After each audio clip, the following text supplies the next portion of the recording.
اعوذ باللہ من الشیطان الرجیم ولتکن، اور ہو منکم، آپ میں سے، امتن، ایک جماعت، یدعون، جو بلاتے ہو لوگوں کو، الی الخیر، نیکی کی طرح، بھلائی کی طرح، ویأمرون، اور امر کرتے ہو، حکم دیتے ہو لوگوں کو، بالمعروف، جو معروف کام ہے، اچھے کام ہیں، جو متعارف کام ہے، نیک لوگوں میں جو کام متعارف ہیں، جو عقائد ہیں، جو احکام ہیں، جو عبادات ہیں، نیک لوگوں میں متعارف، تو اس کی طرف لوگوں کو حکم دے، وینہون، اور منع کرے، عن المنکر، برائی سے، وہ منکر جو خلاف شریعت کے خلاف ہے، ان سے لوگوں کو بچا لے، منع کر دے۔ وَأُولَئِکَ، تو یہ وَأُولَئِکَ، اور یہی لوگ، یہی جماعت جو ہے، ہم، یقیناً یہی لوگ، اس جماعت کے جو افراد ہیں، المفلحون، وہ کامیاب ہیں۔ تو اللہ جل شانہ فرماتے ہیں، اوس اور خزرج میں جس طرح یہودیوں نے ان کو آپس میں لڑانے کے لیے ایک خفیہ منصوبہ بنایا، جس کی اطلاع دی اللہ جل شانہ نے نبی کریم صلی اللہ علیہ وسلم کو، جس کی وجہ سے نبی کریم صلی اللہ علیہ وسلم تشریف لے گئے اور دونوں کو جھگڑنے سے منع فرمایا۔ اس کے بعد یہ آیت نازل ہوئی کہ آپ میں سے ایک جماعت ہو کہ وہ لوگوں کو نیکی کی طرف، بھلائی کی طرف، یدعون، بلائے، وَيَأْمُرُونَ، اور حکم دے، بالمعروف، نیکی کی طرف، وَيَنْهَوْنَ، اور منع فرمائے، عن المنکر، جو برائی ہے، خلافی شریعت ہے، وَأُولَئِکَ، یہی لوگ، ہم، یقیناً یہی لوگ، المفلحون، کامیاب ہے، جو امر بالمعروف اور نہی عن المنکر کرتے ہیں۔ تو فرماتے ہیں حضرت ابو سعید خدری رضی اللہ تعالیٰ عنہ کہ نبی کریم صلی اللہ علیہ وسلم نے فرمایا، تم میں سے جس کو بری بات دکھائی دے تو وہ اپنے ہاتھ سے اس کو بدل دے، اگر وہ ہاتھ سے نہ کر سکتا ہو، یعنی اس کے ساتھ طاقت نہیں ہو، تو زبان سے اس چیز کو روک دے، اس بات کو، اس برائی کو روک دے۔ اگر ایسا بھی نہ کر سکے تو دل سے اس کو برا جانے کہ یہ کام جو ہے، یہ برائی کا کام ہے، دل سے اس کو برا جانے۔ اور یہ آخری ذکر شدہ جو ہے، یہ ایمان کا کمزور ترین درجہ ہے۔ دیکھیں نبی کریم صلی اللہ علیہ وسلم فرماتے ہیں جو طاقتور انسان ہے، وہ برائی کو دیکھے تو وہ طاقت کے بل بوتے اس برائی کو ختم کر دے، لوگوں کو روک دے اس برائی سے۔ اگر طاقت نہیں تو زبان کے ذریعے، اگر زبان سے بھی وہ لوگوں کو روکنے پر قادر نہیں، تو کم از کم دل سے تو اس برائی کو تو برا جانے نا۔ تو دل سے کسی چیز کو برا جاننا، فرماتے ہیں، یہ ایمان کا کمزور ترین درجہ ہے۔ وَلَا تَكُونُوا، اور نہ ہو جاؤ، كَالَّذِينَ، ان لوگوں کی طرح تفرقوا، جو تفرقہ کیا، متفرق ہو گئے، تفرقوا، جدا ہو گئے، واختلفوا، اور اختلاف کیا، من بعد ما، اس کے بعد، جاءہم، کہ آیا ان کے پاس، البینات، واضح آیتیں، وَأُولَئِکَ، اور یہی لوگ، لہم، ان کے لیے، عذاب عظیم، عذاب ہے عظیم، بہت بڑا، ان کے لیے بڑا عذاب ہے۔ تو فرماتے ہیں، وَلَا تَكُونُوا كَالَّذِينَ تَفَرَّقُوا، ان لوگوں کی طرف مت ہو جائے جو بٹ گئے مختلف فرقوں میں، جس طرح یہود تھے، 72 فرقوں میں بٹ گئے تھے یہودی۔ اور فرماتے ہیں، وَاخْتَلَفُوا، اور 72 فرقوں میں بٹ کر ایک دوسرے کے ساتھ انہوں نے اختلاف کیا اصولی احکام میں، من بعد ما، اس کے بعد کہ جاءہم، آیا ان کے پاس، البینات، واضح احکام یا واضح آیتیں تورات کی، تو وہ اصول میں انہوں نے اختلاف کیا۔ تو کسی نے کہا کہ اللہ جل شانہ کی وحدانیت جو ہے اس میں انہوں نے یہ بات کی کہ عزیر علیہ السلام بھی اللہ جل شانہ کے ساتھ الوہیت میں شریک ہیں۔ اس طرح واضح آیتوں کے نزول کے بعد عیسائیوں نے بھی جو بنیادی اصول ہیں ان میں اختلاف کیا، بنیادی عقائد ہیں یعنی اللہ جل شانہ کی توحید، انہوں نے اس میں اختلاف کیا اور کہا کہ عیسیٰ علیہ السلام اللہ جل شانہ کے ساتھ الوہیت میں شریک ہے، مریم علیہ السلام الوہیت میں شریک ہیں۔ تو یہ مختلف فرقے بن گئے۔ تو اللہ جل شانہ فرماتے ہیں مسلمانوں تو آپ اس طرح فرقوں میں مت بٹو، جدا جدا فرقے مت بناؤ، اصول عقائد میں اختلاف جو ہے وہ مت رکھو۔ قرآن کریم آپ کے سامنے ہے، قرآن کریم مکمل نازل کی ہے اللہ جل شانہ نے، عقائد قرآن کے مطابق بناؤ۔ تو یہاں فرماتے ہیں اور اس کے علاوہ جو اختلافات آپ دیکھتے ہیں یہ مختلف فرقوں کے مسالک کے مختلف مسالک کے، تو وہ اختلاف ان میں اس آیت میں جو فرقہ بنانے سے منع فرماتے ہیں وہ مسالک نہیں، کیونکہ صحابہ میں بھی اختلاف تھا، صحابہ میں بھی مختلف مسئلوں میں وہ آپس میں اختلاف رکھتے تھے۔ تو یہاں اختلاف وہ جو اصول میں ہو، فروع میں تو وہ اختلاف رکھتے تھے صحابہ بھی۔ تو فرماتے ہیں وَلَا تَكُونُوا، اور نہ ہو جاؤ کالذین، ان لوگوں کی طرف تفرقوا جو متفرق ہو گئے، بٹ گئے، واختلف اور اختلاف کیا، من بعد ما، اس کے بعد کہ جاءہم، آیا ان کے پاس، البینات، واضح آیتیں تورات اور انجیل مقدس کے۔ تو بنیادی عقائد میں بھی انہوں نے اختلاف کیا، 72 فرقے بنے۔ وَأُولَئِکَ، ان لوگوں کے لیے، لہم، یقیناً ان لوگوں کے لیے، عذاب عظیم، عذاب ہے عظیم، بہت بڑا۔ یوم، اور دن، یوم دن، تبیض، سفید ہوں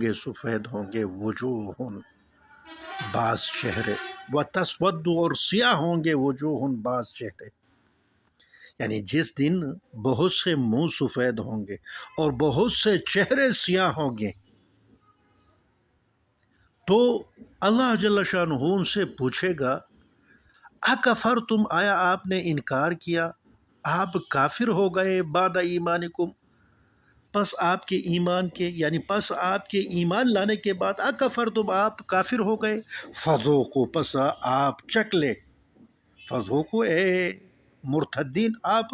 فذوقوا، پس چکھ لو، العذاب، یہ جہنم کی عذاب، بما کنتم، اس وجہ سے، کنتم کہ تم، تکفرون، کفر کرتے تھے، تکفرون، کفر کرتے تھے دنیا میں، تو اس کی وجہ سے فذوقوا العذاب، یہ عذاب چکھ لو۔ تو یہاں فرماتے ہیں کہ جو اہل سنت ہیں ان کے چہرے روشن ہوں گے، اہل بدعت جو ہیں ان کے چہرے جو ہیں وہ کالے ہوں گے، جس طرح عبداللہ ابن عباس رضی اللہ تعالیٰ عنہ فرماتے ہیں۔ تو بعض مفسرین نے یہ معنی لیا ہے کہ یہاں سے وہ لوگ مراد ہیں جو نبی کریم صلی اللہ علیہ وسلم کے دنیا سے پردہ کرنے کے بعد جو مرتد ہوئے، تو اکثر افراد جو ہیں وہ مرتد ہو گئے تھے، ان کے لیے اللہ جل شانہ یہ عذاب جو ہے وہ متعین کریں گے۔ اور یا مراد فرماتے ہیں بعض علماء، اس سے مراد عیسیٰ علیہ السلام یا موسیٰ علیہ السلام کے پیروکار ہیں، انہوں نے عیسیٰ علیہ السلام پر ایمان لایا، تورات مقدس پر ایمان لایا، عیسائیوں نے عیسیٰ علیہ السلام اور انجیل مقدس پر ایمان لایا، اور اس میں یہ بھی لکھا گیا تھا کہ آخری نبی لائیں گے، اس پر آپ ایمان لائیں گے، آخری نبی آئیں گے اس پر آپ ایمان لائیں گے۔ تو کفر تم، آیا آپ نے کفر کیا، انکار کیا محمد مصطفیٰ پر، یعنی محمد مصطفیٰ کی رسالت کا انکار کیا، بعد ایمان، پس ایمان لانے کے بعد، پس اپنے ایمان کے بعد آپ نے ایمان لایا عیسیٰ علیہ السلام پر، اور اسی طرح موسیٰ علیہ السلام پر، انجیل مقدس پر، تورات مقدس پر۔ تو وہاں تو صاف لکھا گیا تھا کہ محمد مصطفیٰ آخری نبی آئیں گے، آپ اس پر ایمان لائیں گے۔ تو کفر تم، تو آپ نے کفر کیا تورات کے تعلیمات کا، انجیل مقدس کے تعلیمات کا، بعد ایمانکم، پس ایمان اپنے، یعنی اپنے ایمان لانے کے بعد تورات اور انجیل مقدس پر، پھر آپ نے کفر کیا کہ آپ نے تورات اور انجیل مقدس کا جو ہے خلاف کیا، اس کے حکم کا خلاف کیا، اور محمد مصطفیٰ پر ایمان نہیں لائے، تو فذوقوا، پس آپ چکو العذاب، جہنم کی عذاب، بما کنتم، کیونکہ تم تو تھے تکفرون، کفر کرتے، بما وجہ کنتم آپ تھے تکفرون، جو کفر کرتے تھے، انکار کرتے تھے محمد مصطفیٰ کی رسالت سے۔ وَأَمَّا الَّذِينَ، اور وہ لوگ، ابیضت، جو سفید ہوں گے وجوہہم، ان کے چہرے، ففی رحمت اللہ، وہ اللہ جل شانہ کی رحمت میں ہوں گے، ہم فیہا، اور یہ لوگ فیہا، اس رحمت میں، خالدون، ہمیشہ ہوں گے، ہمیشہ ہوں گے۔ یہ اللہ جل شانہ کی رحمت یہاں مراد ہے جنت۔ تو جو لوگ اللہ جل شانہ پر ایمان لائے، تورات اور زبور کے، جو تورات اور انجیل مقدس کی آیتوں پر ایمان لاتے ہوئے محمد مصطفیٰ پر ایمان لائے اور مسلمان ہو گئے، تو وہ جنت میں ہوں گے، جو اللہ جل شانہ کی رحمت ہے۔ اور یہ اللہ جل شانہ کی رحمت یعنی جنت میں ہمیشہ ہمیشہ ہوں گے۔ تو اس کے بعد اچھا، وَأَمَّا الَّذِينَ، البتہ وہ لوگ، یا وہ لوگ، ابیضت، جو سفید ہوں گے وجوہہم، ان کے چہرے، ففی رحمت اللہ، تو وہ اللہ جل شانہ کی رحمت میں ہوں گے روز قیامت، ہم فیہا، اور یہ لوگ فیہا، اللہ جل شانہ کی رحمت میں، خالدون، ہمیشہ ہوں گے۔ یہاں رحمت سے مراد جنت ہے۔ تلک آیات اللہ، یہ اللہ جل شانہ کی آیات ہیں، نتلو، ہم پڑھتے ہیں، تلاوت کرتے ہیں، ہاں، ان آیتوں کا، علیکا، آپ پر، بالحق، صحت کے ساتھ، سچ کے ساتھ، یا ٹھیک ٹھیک، وَمَا اللَّهُ، نہیں ہے اللہ جل شانہ، یریدو، ارادہ کرے، ظلمن، تھوڑی سی ظلم کا، تنوین تحقیر کے لیے، ظلمن، معمولی ظلم کا بھی، للعالمین، مخلوقات پر۔ تو فرماتے ہیں بعض لوگ اپنے کفر کی وجہ سے جہنم میں ہوں گے، اور بعض لوگ اسلام لانے کی وجہ سے جنت میں ہوں گے۔ تلک آیات اللہ، یہ اللہ جل شانہ کی آیتیں ہیں، نتلوہا، جس کی ہم تلاوت کرتے ہیں، ہاں، ان آیتوں کی، علیکہ، آپ پر، اے محمد مصطفیٰ، بالحق، بالکل ٹھیک، صحت کے ساتھ، سچ کے ساتھ، وَمَا اللَّهُ، نہیں اللہ جل شانہ، یریدو، ارادہ کرے، ظلمن، کسی ظلم کا، معمولی سے ظلم کا بھی، للعالمین، مخلوقات پر۔ تو مخلوقات پر اللہ جل شانہ ظلم کا ارادہ نہیں فرماتے، بلکہ یہ لوگ بدبخت ہیں، اپنی بدبختی اور شقاوت کی وجہ سے وہ کفر کرتے ہیں، اور اللہ جل شانہ کے عذاب میں مبتلا ہوتے ہیں۔ وَلِلَّهِ، اور اللہ جل شانہ کے لیے، ما، تمام، فی السماوات، جو آسمانوں میں ہے، وما، اور تمام ہے، فی الارض، جو زمینوں میں ہے۔ وَلِلَّهِ، اور اللہ کے لیے، ما، جو فی السماوات، آسمانوں میں ہے، وما، اور جو فی الارض، زمینوں میں ہے، وہ سب اللہ جل شانہ کے۔ وَإِلَى اللَّهِ، اور اسی اللہ جل شانہ کی طرف، ترجع، لوٹائے جائیں گے، الامور، تمام کام۔ وَلِلَّهِ، تو اللہ جل شانہ فرماتے ہیں کہ زمین اور آسمانوں کا مالک میں ہوں، اور تمام جو امور ہیں، لوگ جو کرتے ہیں، وہ لوٹائے جائیں گے میرے دربار میں، نیکیوں کا بدلہ دوں گا، اور برائی جو انسان کرے اس پر میں عذاب دوں گا۔ تو فرماتے ہیں وَلِلَّهِ، اور اللہ جل شانہ کے لیے، ما، تمام وہ اشیاء ہیں، فی السماوات، جو آسمانوں میں، وما اور وہ تمام فی الارض جو زمینوں میں ہیں وہ سب اللہ جل شانہ کے لیے ہیں، اللہ جل شانہ کی ملک ہیں۔ وَإِلَى اللَّهِ وَإِلَى اللَّهِ اور اللہ جل شانہ کی طرف، وَإِلَى اللَّهِ اور اللہ جل شانہ کی طرف ترجع لوٹائے جائیں گے الامور تمام کام، جو کام ہوتے ہیں، جو کام کرتے ہیں لوگ، جو مخلوقات جو بھی کرتا ہے، روز قیامت اللہ جل شانہ کے سامنے ان کو پیش کیا جائے گا۔ وَلِلَّهِ اور اللہ جل شانہ کے لیے ما تمام وہ فی السماوات جو آسمانوں میں ہے، وما اور جو